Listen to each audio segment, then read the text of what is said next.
Енді бізде жөтелді және де тыныс алудың қиындауын классификация жасаймыз. Ең бірінші мына. Балада жөтел немесе тыныс алудың қиындауы болатын болса, қанша күнге созылды деп сұраймыз. Ұзақтығы. Және де баланы қараймыз. Баланың 1 минутта қанша тыныс алуын санаймыз. Кеуде торын қараған кезде ішке кірген жерлер бар ма жоқ па, соны қараймыз.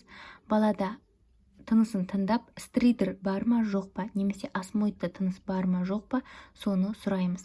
Егер осмоидты тыныс болатын болса, бұл бұрын сонда қайталанған ба, соны сұраймыз. Солардың барлығын тексергеннен кейін біз классификация жасаймыз.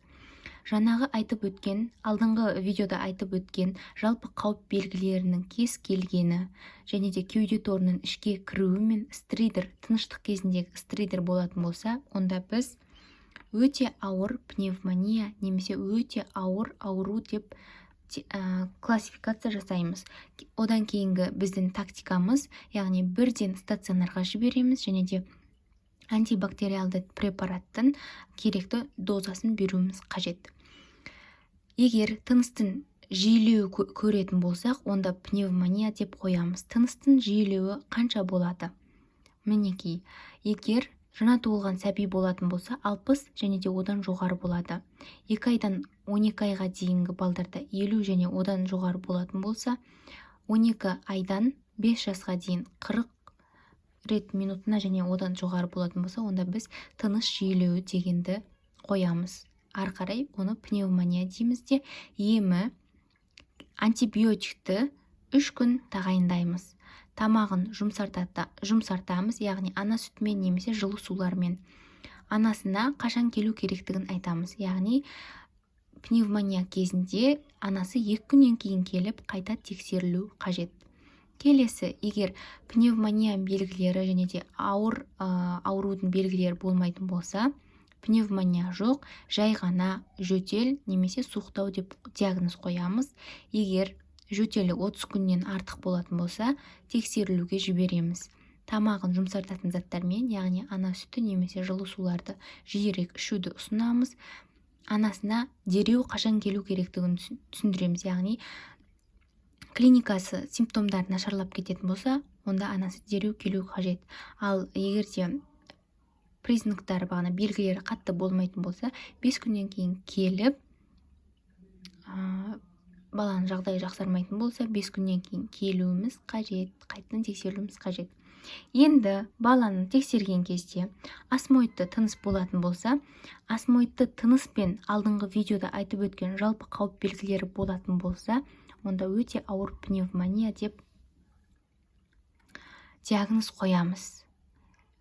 Яғни оны айтып өткенде стационарға жібереміз, антибиотик береміз және де бронхолитик, тез әсер ететін бронхолитикті 3 циклға дейін беріп көреміз.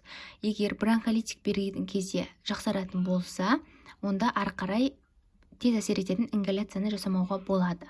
Ал егер де жақсармаса, оны 3 циклға дейін қайталаймыз. Әр 20 минут сайын қайталап отырамыз. Келесі, егер де осмоидты тыныс науқаста бар, бірақ жалпы қауіп белгілері болмайтын болса, онда тез әсер ететін бронхолитикпен 3 цикл жасаймыз. 20-30 минуттан кейін баланың жағдайын әр циклдан кейін бағалап отыруымыз қажет және де ары қарай классификация жасаймыз.